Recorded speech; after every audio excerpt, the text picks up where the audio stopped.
drink water from the soil, plants have a natural straw, their roots,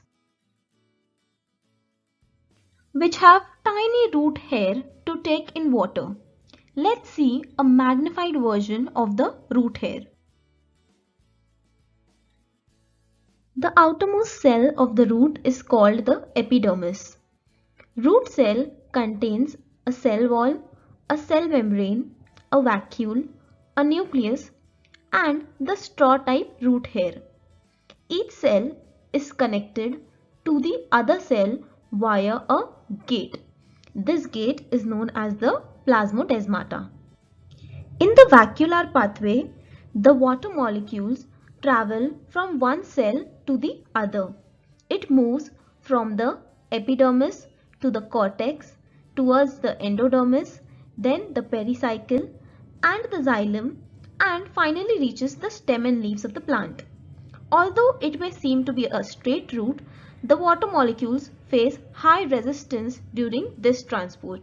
Thus, this pathway is hardly used.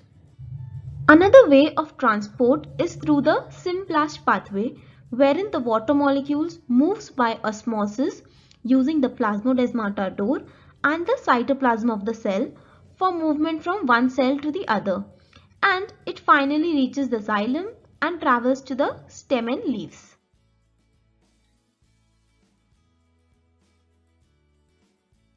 In the apoplast pathway, the water molecules move through the cell wall and crosses the epidermis and the cortex.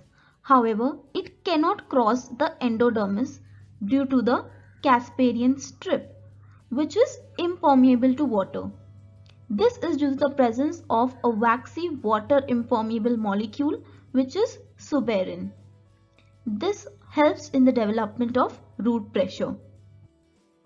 Since the apoplast pathway cannot continue further due to the Casparian strips, the water molecules are pushed into the cytoplasm and they continue their movement using the symplast pathway to reach the stem and leaves of the plant.